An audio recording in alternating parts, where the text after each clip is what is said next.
خوشکانی بەڕێز و خۆشەویست، سڵاوی خوای گەورە لە هەموو لایەکتان بێت. خۆشحاڵم لەم دەرفەتا بە خزمەتان دەگەم. ئومێدەوارم بتوانین سوودێک بە یەکتری بگەێنین و داواکارم لە خوای پەروەردگار ئەو چەند ساتی لە خزمەت ئێوەی بەڕێزدا دەبین، خوای پەروەردگار بیکا بە ئەجر و بە توێشوو بۆ پاشە ڕۆژ و قیامەتی هەموو لایەکمان. بەڕێزان، پێکەوە ئەچینە خزمەت ماڵی پێغەمبەری خوا صلی الله علیه وسلم، ئەو ماڵەی کە مەفروض وایە من و تۆی مسلمان بە پیا و بە ئافرەتەوە ورد بینەوە، بڕوانین تێبفکرین لە ماڵی پێغەمبەری خوا صلی الله علیه وسلم، بزانین ژیانیان چۆن بووە، هەڵسوکەوتیان چۆن بووە لە ڕوانگەی ماڵی ئەوانەوە، ئێمەش ماڵەکانی خۆمان و خێزانەکانمان بڕازێنینەوە. ئێستا شەوە و پێغەمبەری خوا صلی الله علیه وسلم لە ماڵ یەکێ لە خێزانەکانێتی بە ناوی ئومو سەلەمە. ئومو سەلەمە بۆمانە گەڕێتەوە، فەرمێ شەوێکیان پێغەمبەری خوا صلی الله علیه وسلم لە ماڵی من بوو، شەودا چەڵەکاو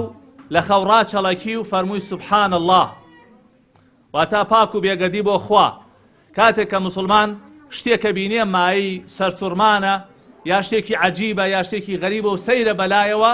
ئەڵێ چی؟ ئەڵێ سوبحان الله، یعنی پاک و بێگەردی بۆ خوا. پێغەمبەری خوا صلی الله علیه وسلم لە خەوڕا چەڵەکی و فەرمووی سوبحان الله ماذا أنزل الليلة من الفتن، فەرمووی سوبحان الله، ئەم شەو چەندێ فیتنە و چەندێ دەرگای فیتنە بەڕووی ئومەتی من کرایەوە. دیارە پێغەمبەری خوا صلی الله علیه وسلم لە خەوا پێی پیشاندراوە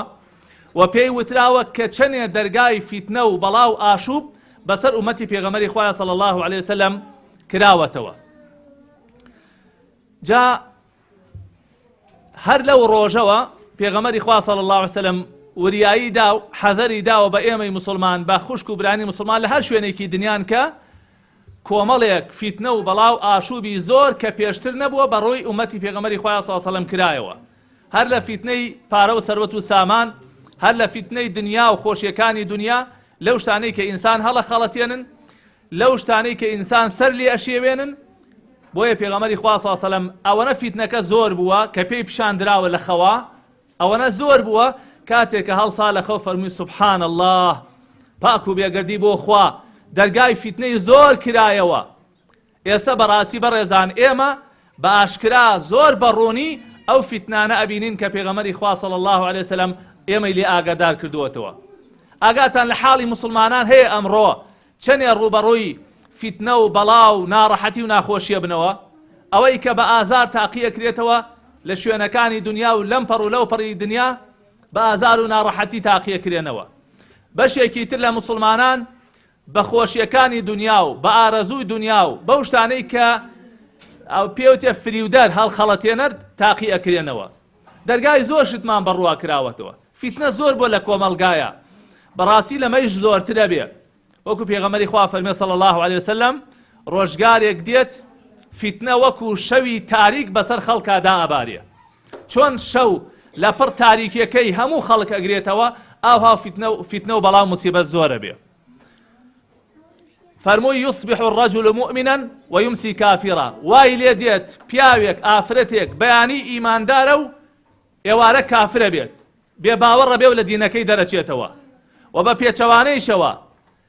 هیوا هەیە ئێوارە کە ئەخەوێ مسلمان بووە بەیانی هەڵەسێتەوە بە بێباوەڕی ڕۆژەکاتەوە.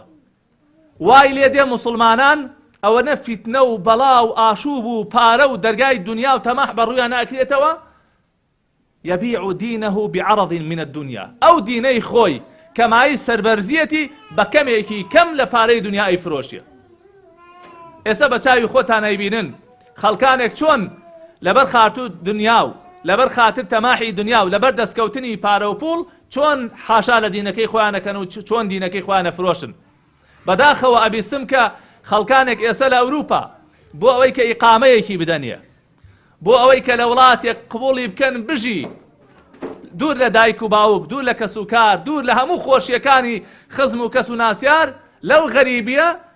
ئەوە هەڵە بژێرێ، ئەڵێ من ئەبێتە مەسیحی، ئەڕواتە کەنیسە، ئامادەیە دینەکەی خۆی بگۆڕێ لەبەر خاترەوەی کە ئیقامەیەکی بدەنێ. یان وای لێ هاتۆ مسلمانان گوێ بە حەڵاڵ و حەرام نادەن. طبعا هەندێک لە مسلمانان وەکو پێغەمبەری خوا فەرمێ صلی الله علیه وسلم يأتي على الناس زمان لا يبالي المرء أمن الحلال أخذ أم من الحرام ڕۆژگارێ بەسەر خەڵکیا دیە خەڵک بەس خەمی ئەوەی دێ پارە کۆ بکاتەوە گوێی لەوە نییە ئەمە حەڵاڵە ئەمە حرامە ئەمە ئەبێتە میکرۆب بۆ ماڵ و مناڵەکەم ئەمە ژیانم لێ شێوێنێ و سەرم لێ شێوێنێ نەخێر گرنگ ئەوەیە پارە کۆ بکاتەوە ئەرێ ئێستا هەمووتان بە چاوی خۆتان ئەمە نابینن چەندێک گوناه و تاوان چ لە ڕێی مۆبایلەوە چ لە ڕێی ئەنتەرنێتەوە چ لە ڕێی کەناڵەکانەوە چەندێک ئێستا فیتنە ڕووی کردوتە موسڵمانان ئایا تۆ لە مناڵەکەی خۆت ئێستا تەمینی هەتا ئێوارە سەری لێ نەشێوێ و هەڵنەخەڵەتێنرێ ئایا لە کچەکەت لە کوڕەکەت ئەمینی کە برادەری خراپ تووشی تلیا کێشانی نەکا فێری جگەرە کێشانی نەکا حتا هەندێ لە ئافرەتان یعنی لە پیاوەکانیان متمانیان نییە بەیانی پیاوەکەی ڕات تا ئێوارە تووشی گوناه و تاوان نەبێ بگرە ئێستا زۆرێ لە خێزانەکان گرفتیان بۆ دروست بووە کێشیان بۆ دروست بووە بەهۆی ئەوەی کە یان پەنا بەخوا پیاوەکە خیانەتەکە یان ئافرەتەکە خیانەتەکە بەڕاستی ئەتوانم بڵێم فیتنە و بەڵا و موسیبەت تەواوی دەرگاکانی بەڕووی خەڵکیا کردوەوە بەڕووی موسڵمانانە کردووەتەوە بۆیە پێغەمبەری خوا صلی الله علیه و سەلەم کە هەڵەسێ لە خەوەڵێ سوبحان الله فیتنەیەک زۆر ڕووی کردووەتە موسڵمانان ئەگەر لەو سەردەمەیە واوترابێ بۆ ئەم سەردەمەی ئێمە گەلێک زیاتر ئەبێ تۆ وەکو دایکێک وریابی فیتنە ڕووی لە مناڵەکانتە فیتنە ڕووی لە ماڵەکەتە بەڵاو فیتنە و گوناح بەبێ لە دەرگادان دێتە ماڵەکەتەوە گوناه و تاوانەکە ئەوە تا لە ناو مۆبایلی کچەکەتە و کوڕەکەتە ئەوە تا لە تەلەڤیزۆنەکەەوە بەبێ لە دەرگادان دێتە ناو ماڵەکەتەوە و غەزوی ماڵەکەتەکە ئەگەر جاران پێویست بووایە موسڵمانان بە چەک و ئەسلیحە و بەوانە غەزو بکرێن ئێستا ئەوەی ناوێ ڕاستە و خۆ دێتە ناو ماڵەکەتەوە لە ناو ماڵەکەی خۆ تا ڕەوشی مناڵەکەت تێکەدا وات لێکە عەرەق خواردنەوە ئاسایی بێت وات لێکە هاوڕێتیکردنی کوڕ و کچ بۆ یەکتری ئاسایی بێ وات لێکە دانیشتن لەسەر مێزی عەرەق خواردنەوە ئاسایی بێ گوناه و تاوان لە کۆمەلگایە ئاسایی بێتەوە لە ناو ماڵەکەی خۆ تا غەزووتەکە لە ناو دەستی کچەکەتە و لە ناو دەستی کوڕەکەتە بۆیە بەڕاستی ئەمەوێ بڵێم ڕێک ئەم ڕۆزگارە ئەوەیە کە پێغەمبەری خوا فەرمیێ دەرگای فیتنە بەڕووی موسڵمانان ناکرێتەوە هەروەها فەرمووی وماذا أنزل الله من الخزائن سبحان الله خوا چەندێ دەرگای خەزیێنەی بەڕووی خەڵکا کردەوە چەندێ پارە زۆرە بێ لە سەردەمی پێشووە پارە زۆر کەم بوو ئێستا پارەیەک جار زۆرە و خەڵکێکی زۆر بەهۆی پارەوە تووشی گوناه و تاوانە بێ خەڵکێکی زۆر بۆی پارەوە سەری لێ ئەشێوێ خەڵکێکی زۆر بۆ پەیداکردنی زیاتر بۆ تەماحی زیاتر هەڵپەی زۆرەکە گوێ بە حەڵاڵ و حەرام نادا جا سبحان الله طبیعەتی دنیا وایە طبیعەتی مال بۆیە ئەڵێ پێوتێ مال لأنه يميل إليه القلب چونکە دڵ بەلای خۆیان ڕائەکێشێ سبحان الله ئینسان چەندێکی هەبێ حەزەکە زیاتر کۆ بکاتەوە وەکو لە حەدیث هاتووە فەرمێ لو كان لابن آدم واديان من ذهب لتمنى الثالث ئینسان ئەوەنە تەماحی هەیە ئەگەر سنوورێکی بۆ دانەنەی ئەگەر بربەسێکی بۆ دانەنەی 2 دۆڵ ئاڵتوونی هەبێ حەزەکە بیکا بە 3 دۆڵی ئاڵتوون ئیتر ئینسان قەت حەدێکی نییە بڵێ وەڵا ئەوەنە پارەی هەیە ئەوەنە دەفتەری هەیە ئەوەنە خانووی هەیە بەسە ئیتر نەخێر ئللا تەماحی زیاترەکە هەڵ بۆ زیاترەدا بۆیە بەڕێزان ئەبێ چ دنیا چ خۆشیەکانی دنیا چ هەر ئەو فیتنانەی کە ڕووەکەن ئینسان ئەبێ ئینسان بربەسیان بۆ دانیە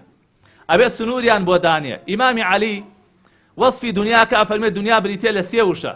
الدنيا تغر وتضر وتمر ئەفەرمێت دنیا ئینسان مەغرورەکە کە هەی بوو مەغرورێکە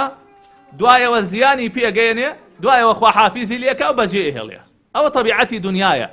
هەزاران کەس لە پێش ئێمە ڕۆیشتن پارەیان بەجێ هێش بە دەفتەر دۆلار نەیانتوانی بەهەشت بۆ خۆیان بکڕن نەیانتوانی ڕەزابوونی خوا بۆ خۆیان بکڕن پاشان پێغەمبەری خوا صلی الله علیه وسلم فەرمووی من يوقظ صواحب الحجرات ئەرێ کی هەڵەسێ خێزانەکانم بەخەبەر بکاتەوە شەوە نیوە شەوە پێغەمبەری خوا هاتوۆتە خەبەرا خەوێکی بینیوە دەرگای فیتنە کراوەتەوە ئەوە کی ئەتوانێ بڕا خێزانەکانم بەخەبەر کاتەوە صواحب الحجرات یعنی خاوەن حجرەکان ماڵەکانی پێغەمبەری خوا صلی الله علیه وسلم هەر یەکی حجرەیەکیانە بۆ خێزانەکانیان یعنی یەکی ژوورێکیان هەبووە وەکو ئێستا 2 ژوور و 3 ژوور و 4 ژوور و ئەوەیان نەبووە ژوورێکی میێوان هەبێ بە مانگ نەکرێتەوە کابرا 2 نەفەرە خانوویەکی 2 قات و 3 قاتەکە ئەوە نەبووە هەرێکی ژوورێکیان هەبووە فەرموویەتی کی ئەڕوا بە خەبریان بکاتەوە تەماشاکەن پێغەمبەری خوا صلی الله عليه وسلم کاتێک کە ئەزانێ فیتنەیە لە ئارایایە کاتی ئەزانێ وەزعێکی خراپ دێتە ئاراوە یەکەم کەس لە کێوە دەست پێکا لە ماڵ و خێزانەکەیەوە دەست پێکا ئەمە بۆ ماڵی مسلمان گەلێ زەرورە من ئەبێ جارێ ماڵ و مناڵەکەم لە پێشتر بێ وەک لە هەموو کەسێکم تۆ ئەبێ مێردەکەت و کوڕەکەت و کچەکەت زەرورتر بێ لە هەموو کەسێک دائیرەی خێزان زۆر مهمە ئینسان ئاگای لە دائیرەی خێزانی بێ من زۆر جار ئەڵێم ئاخر کەی بەهەشت خۆشە بێ ئەگەر تۆ کوڕەکەت بە بەرچاوتەوە لە جەهەنەما بسووتیە ئەمڕۆ خەمیت بێ ئەمڕۆ بەزەیت پیانە بێ هەڵی سێنە بۆ نوێژی بەیانی پێغەمبەری خوا فەرمووی بڕۆن خێزانەکانم هەڵسێنن با نوێژ بکەن